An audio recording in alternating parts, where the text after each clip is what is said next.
أعوذ بالله من الشيطان الرجيم بسم الله الرحمن الرحيم والنازعات غرقا والناشطات نشطا والسابحات سبحا فالسابقات سبقا فالمدبرات أمرا يوم ترجف الراجفة تتبعها الرادفة قلوب يومئذ واجفة أبصارها خاشعة يقولون أئنا لمردودون في الحافرة أئذا كنا عظاما نخرة قالوا تلك إذا كرة خاسرة فإنما هي زجرة واحدة فإذا هم بالساهرة هل أتاك حديث موسى إذ ناداه ربه بالوادي المقدس طوى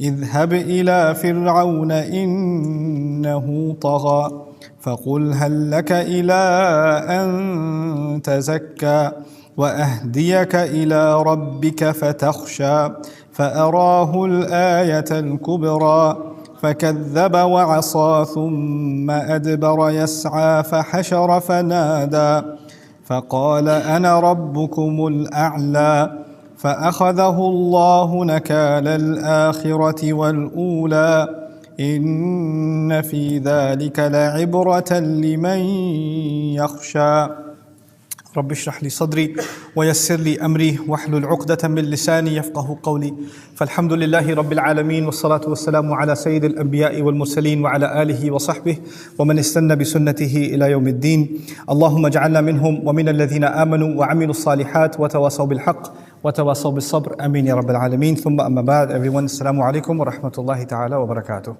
Today we're going to try to do at least half of Surah An-Nazi'at. I don't think I can complete it today.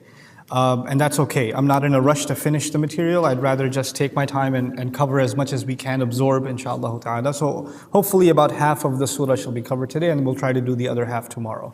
And if I really have the energy left, maybe I'll call you in for a Monday and finish off the 5 surahs we're supposed to do, because this one might take 2 days. Regardless, what I wanted to share with you today is a little bit of an orientation, a challenge that I have as someone who's trying to give lectures on the Quran, is that there are 2 things that I have to balance. On the one hand, as a student of the Quran, I have to look at all these differences of opinion that our scholars have had, the debates they've had historically about how should we interpret this ayah, and there are multiple ways of looking at it, and each point of view has its own evidences and then counter arguments and all of that. If I shared a lot of that with you, you would kind of lose the point of where we're going. So that a lot of that academic study is more for the student than it is for a general audience, right? And part of the intention of these lectures is actually not to be academic, even though I'm trying to be more in-depth than a brief explanation of the Quran. Part of my job is to try to do all of that research and do all of that study and then try to present it in as easy language as possible. At the same time, I do want the bar to be raised for Muslims who are studying the Quran at any level. Whether you are just starting out or you've been studying Quran for a long time, there's certain thought processes, there's a way of thinking about the Quran that's important to internalize. It's not just important that you know what I said. It's also important to know how are these conclusions being reached. How is somebody arriving at these conclusions? And so as I was studying for Surah An-Nazi'at and reviewing my notes and all of it, I came across a remarkable human being that I feel sad that I didn't know her before. And I've been saying this all day. I've been saying if she was alive today, I would apply for adoption.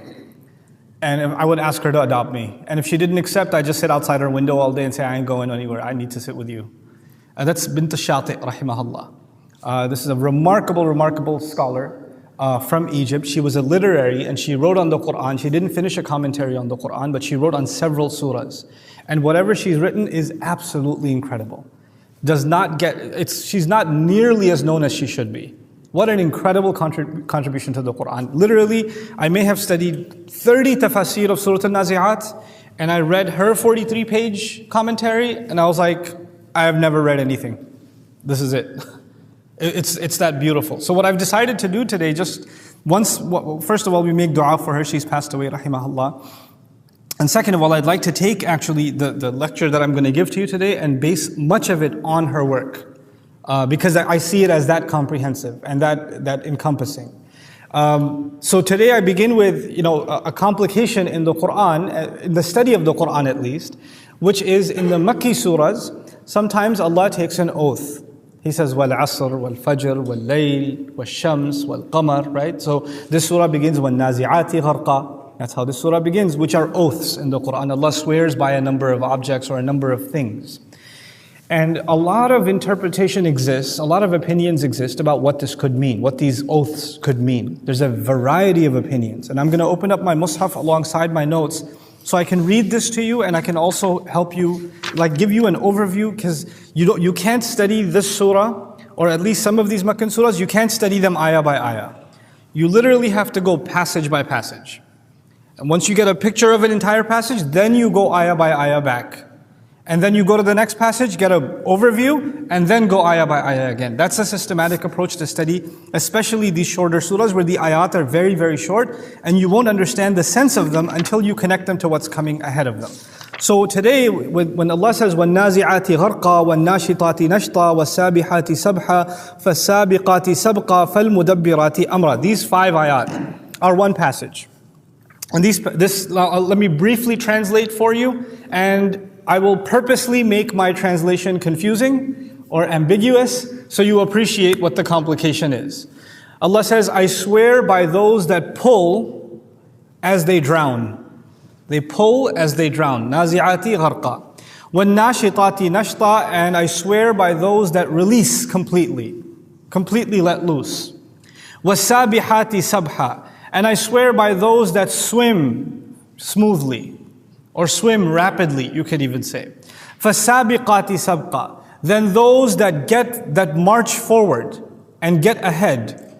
فَالْمُدَبِّرَاتِ أَمْرًا. Then those that plan or execute the plan with perfect decision making. This is these 5 ayat. Now that seems very, very ambiguous. Who is pulling and what are they pulling? What are they releasing? What is swimming? What is getting ahead? And there were tons of opinions actually, and somebody called it out because they got excited. It is in fact one opinion, angels, but there are many other opinions even among Sahaba. So I'll start with that. What could be pulling and diving in? Here, أنها الملائكة تنزع نفوس بني آدم عن عبد الله وابن عباس. Abdullah ibn Umar, Ibn Abbas radiallahu ta'ala anhuma, what's their opinion? They say that this is the angels that dive into people, they drown themselves inside ourselves and pull out our souls when we die.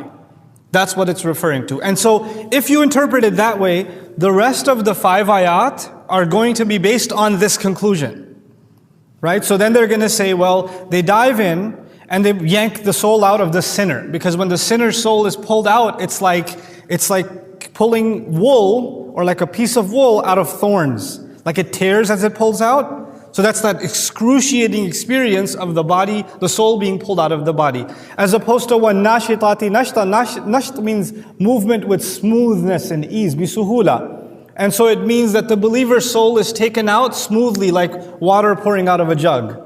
It just smoothly comes out. And then وَالسَّابِحَاتِ سَبْحًا فَالسَّابِقَاتِ سَبْقًا. Then these angels take the soul and they swim up to the skies. And they get ahead and ahead and ahead. Meaning they're racing for this soul to be judged. The one that's just been pulled out, it's the occasion of death. And then فَالْمُدَبِّرَاتِ أَمْرًا. Then they execute the command of Allah. What should we do with the soul? Should it be blessed? Should it be wretched? Should it be punished? Etc. That's the interpretation, right? That's not the only interpretation. And mind you, this interpretation does not come from the Messenger of Allah sallallahu alaihi wasallam. Okay? وَهِيَ النُّجُومُ تَنْزِعُ مِنْ أُفُقٍ إِلَى أُفُقٍ عَنِ الْحَسَنِ وَقَتَادَةَ وَأَبِي عُبَيدَةَ. These are also Sahaba. And it means they're stars. The ones that pull back. Like, you know how stars fall sometimes? A shooting star? They dive and they drown somewhere. And then the rest of the interpretation is based on stars drowning. Then another comes along. هِيَ النُّفُوسُ تَحِنُّ إِلَىٰ أَوْطَانِهَا وَتَنْزِعُ إِلَىٰ مَذَاهِبِهَا. It's people that have gone far away from their homeland. And their homeland is constantly pulling at them. And they want to go back home. Or their religions that are constantly pulling at them. And they don't want to leave their religions. You see how many creative opinions there are? In so many different directions on just one ayah. By the way, I'm not giving you the full list here. I found 39 early opinions on these ayat. And you could make a pretty strong criticism. If it's 39 things, then it could be anything. Right? So we're gonna have to deal with that issue, inshallah ta'ala. وَهِيَ الْقَسِي تَنْزِعُ بِالسِّهَامِ. It's the bow that pulls on the arrow. And then it swims away in the air. And the arrow races ahead. And it hits who it's supposed to hit. مُدَبِّرَاتِ أَمْرًا. وَهِيَ الْمَنَايَا تَنْزِعُ النُّفُوسِ, which is similar. It's the angels of death who take the souls away. وَهِيَ الْوَحْشِ تَنْزِعُ إِلَى الْكَلَى. It's the wild animal that captures a sheep and is pulling it by its teeth and taking it away. It's like, whoa. وَهِيَ خَيْلُ الْغُزَاةِ تَنْزِعُ عَنْ أَعِنَّتِهَا. Or it's the horses of the Muslim warriors, meaning the mujahideen of that day, that are diving into the enemy forces and pulling at the reins of their horses as they dive into the forces. وَهِيَ الرِّيحِ تُقْلِعُ الْقَوْمِ لِشِدَّةِ هُبُوبِهَا. Or it's the winds that pluck the trees out. They yank the trees out of the ground. You could see that diving and pulling out is any number of interpretations. وَأَشْهَرُ هَذِهِ الْأَقْوَالِ جَمِيعًا أَنَّهَا الْمَلَائِكَةِ تَنْزِعُ أَرْوَاحَ بَنِي آدَمَ. And the most famous of these opinions, in fact, is that it's the angels that pull the souls of the children of Adam out. Bint Shati is going to actually disagree with that. And I'm after doing a lot of study and pondering and thinking of my own, I have come to find myself more convinced of her position. I want to start by saying, I'm not saying this is the right interpretation. I am saying that this is the interpretation I find most convincing. You have to do your own reading, come to your own conclusions, right? And and if you would think that one Sahabi's opinion is sacred, then you would never find another Sahabi with a completely different opinion, and yet another Sahabi with a completely different opinion. That in and of itself is evidence that this is an exercise left for all of humanity. And on the note of contemplating on the Quran, I want to say a couple of quick things. The Messenger of Allah, sallallahu alaihi wasallam, gave us the Quran. The greatest teacher of humanity taught us the Quran, Rasulullah himself, sallallahu alaihi wasallam. You ever wonder, 114 surahs, how come Allah's Messenger did not comment on every single ayah? I would imagine Bukhari, Muslim, Abu Dawud, all of the books of hadith should be full, first and foremost, of what? Explanation of every single ayah. So we don't have to have any disagreements, it's solved. Qala Rasulullah sallallahu alayhi wasallam, done deal. That would be finished. Because once he gives an interpretation, there's no room for me to say, no, it could mean something else, or it could mean this, or it could mean that. It's over. Our messenger spoke, sallallahu alayhi wasallam, but he didn't speak. And there's a wisdom in the fact that he didn't speak. First of all, there's so much wisdom inside every ayah that if the messenger began to explain the wisdom of one ayah, then the rest of his mission wouldn't be over. Because this word is so deep, it's like oceans that don't come to an end. Second of all, our messenger ﷺ was given this book. What was the purpose of this book? لِيَدَّبَّرُوا آيَاتِهِ. So people, they reflect on the ayat. So they reflect on the ayat. If the Messenger ﷺ did all the reflecting, then what would we do? Nothing. We'd say, he already did the work. We don't have to think about the ayat of Allah. Then the ayat, أَفَلَا تَعْقِلُونَ. Why don't you understand? Why don't you apply your intellect? Why don't you ponder? Why don't you think of, and by the way, tadabbur, which I'm translating as reflection, comes from dubur, which means behind. Allah said this. What is behind this? What's the deeper view of this? Let me take a closer look. To understand something, how we say in English, inside and out. Or you said this, but what is behind what you're saying? What could possibly be the intent? That is an exercise Allah wanted human beings to engage in. And what a beautiful, intimate exercise between the slave and the master. The master spoke, and the slave is wondering, I wonder what my master is saying here. Let me ponder. And another slave comes and he ponders. And these slaves, by definition, are humble. They're humble. And they're in awe of the words of their master. So when a slave says, I think, only Allah knows, but I think this is what he means. And someone says, you might be right, but I think this is what it means, and here are my reasons. People aren't going to make up meanings. They're going to think a lot and research a lot and ponder a lot and look at the language carefully and the context carefully before they come to a conclusion about what they think it means. But everyone has different levels of knowledge, different levels of experience, different backgrounds, and so they're going to see different things. And they're going to engage in that exercise. That exercise is a beautiful, beautiful connection between a slave and the master. That's a gift Allah gave us in the Quran. And you know what's happened in so many parts of the world? I can at least speak with confidence of the part of the world that I come from, South Asia. Recite the Quran. If you think about it, shaitan might get to you. Because you might start wondering how this ayah applies to your life, and you might be wrong. And if you're wrong, then you're going to be misguided. And you're going to end up, you know what? There are people with much longer beards than yours that have read other people's reflections. Let them do the thinking about the Quran. Your job is not to think about the Quran. You just recite it and let other people think about it. Because you're not qualified to think about it. Tell me something. When these ayat came, the majority of this is early Quran, isn't it? Early Quran. Early Quran, the audience is non-Muslims. They're non-Muslims. Those non-Muslims, if they had the same attitude, this is not for us to think about. This is for some alim to think about. This is for a talibul ilm to think about. This is for a student to think about. If you haven't studied tajweed, if you hadn't studied Arabic and nahu and sarf and adab, and you haven't read ulum al-Quran and tafsir and this and this and this, until you do all of this, you can't be thinking about the Quran. Then would anybody have thought about the Quran? Would anybody, would Umar bin al-Khattab radiallahu anhu ever thought about the Quran? How would they have pondered? What brought them to Islam to begin with is the fact that they thought about what was being said. They considered it for themselves. They asked questions. Allah says, ayatun lis-sa'ilin. These are ayat for people who ask questions. When do you ask questions? When you don't understand something. When do you ask questions? When you become curious. I wonder what this means. How could this benefit me? You're supposed to come to the Quran with questions. And our assumption that somebody who has studied ilm, somebody who studied tafsir, somebody who studied the Quran with a teacher, with a shaykh and got an ijazah, has the answers to the Quran is false.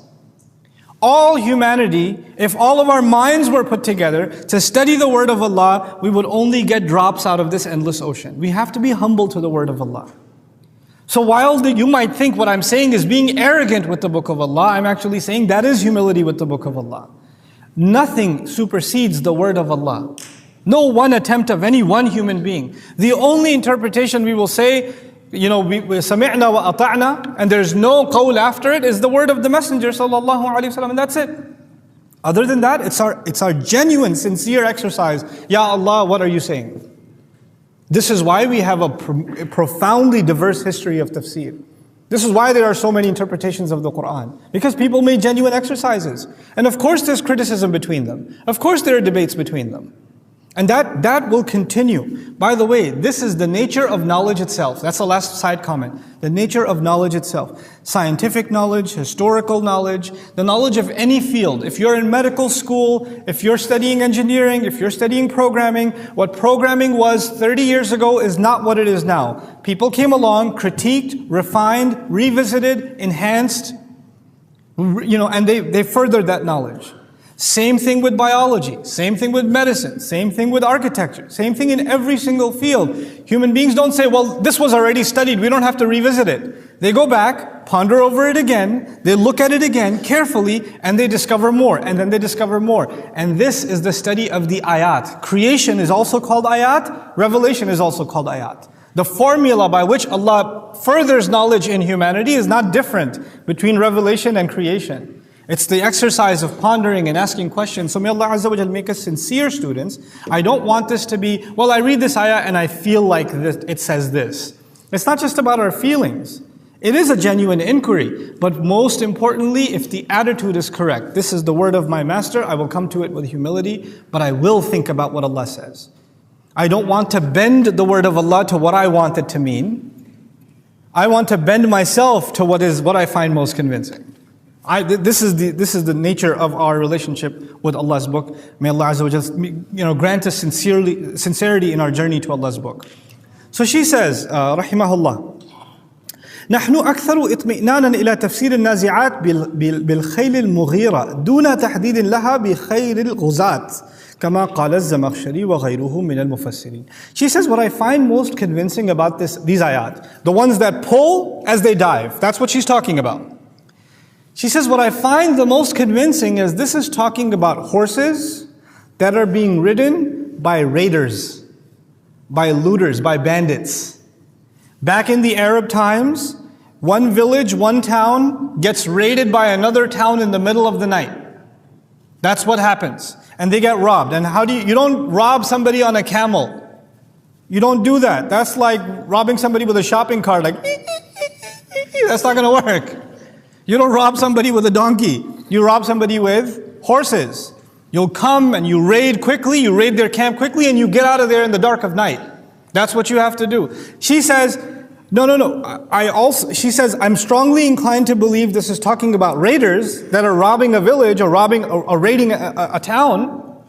And it's not talking about the Muslims fighting in the path of Allah. She disagrees with Zamakhshari and others who said this must be the believers fighting in the path of Allah, riding their horses against the enemies. And she gives her reasons. متأثرين بنزعة التعظيم في القسم بها, because they were so influenced by this idea that Allah swears by something, it must be something sacred or something noble or something honored, and that's why, which horse riders are going to be noble? Not the kuffar, not the robbers. It's going to be Muslims who are fighting in the path of Allah. And that's what inspired them to say that this must be the mujahideen in the path of Allah that are being talked about. فَمَا كَانَ لِلْمُسْلِمِينَ فِي الْعَهْدِ الْمَكِيِّ خَيْلٍ تَغْزُو. And she says, but in the Meccan Quran, there were no Muslims with a horse that's going into battle. What are you talking about?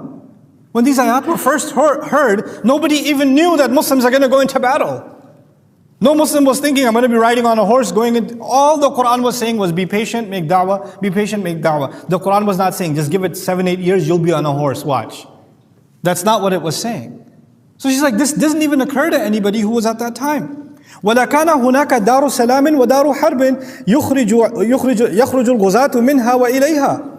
There was no land of Islam and land against we have war. There was no Makkah versus Medina. So there's going to be a Badr or Uhud or Ahzab. There was no such thing then. وَالْقَوْلُ بِأَنَّ هَذَا سَوْفَ يَكُونُ بَعْدَ الْهِجْرَةِ لَا مَجَالَ لَهُ هُنَا مَعَ هَذَا اللَّفْتِ إِلَى وَاقِعٍ مَشْهُودٍ. And to say that Allah is saying that this will happen. Okay, fine, it didn't happen yet, but some people are saying, but Allah knew that it was going to happen, so He called it ahead of time.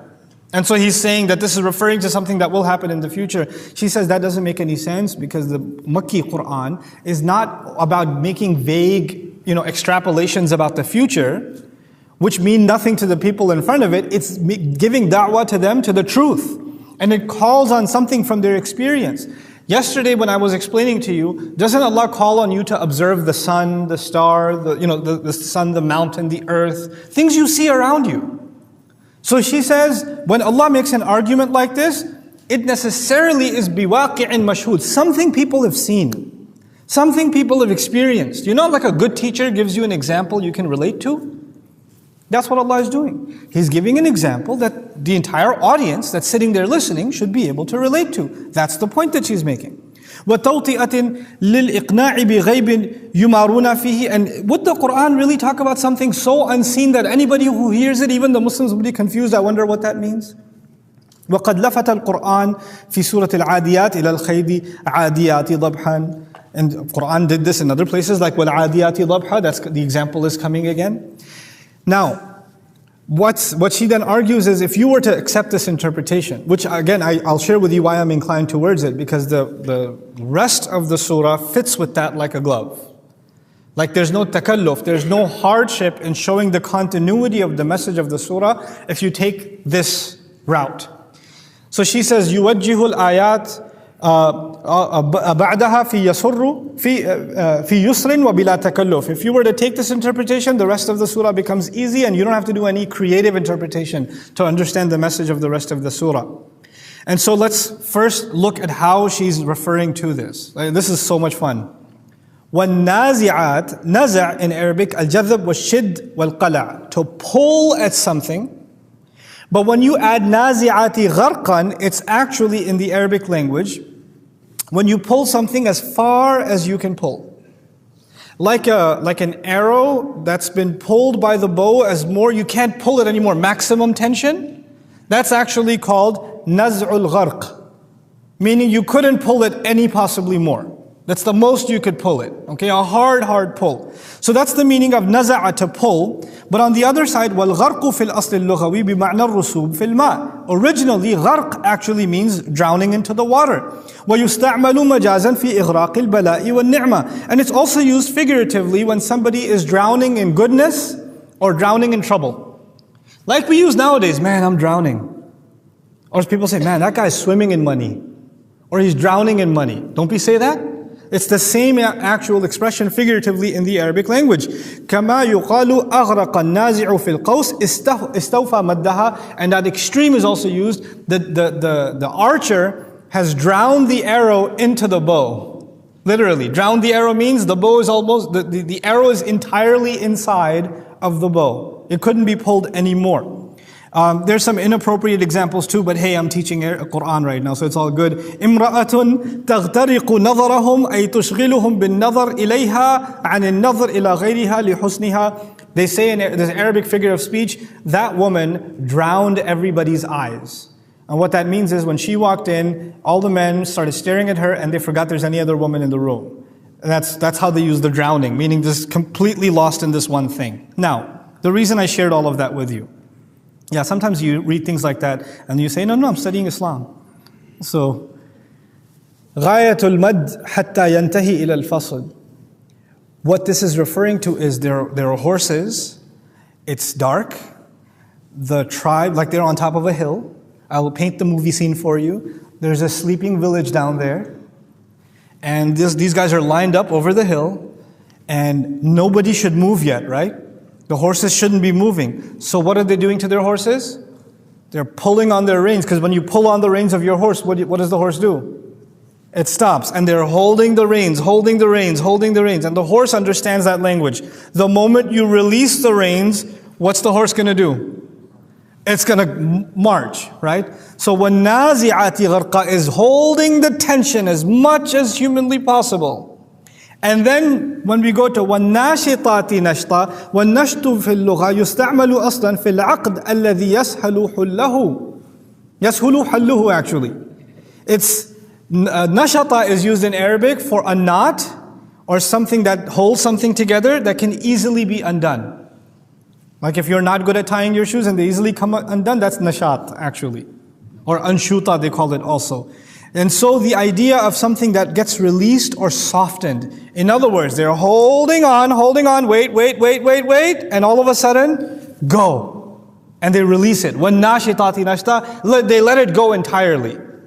And when that happens, what's going to take place next?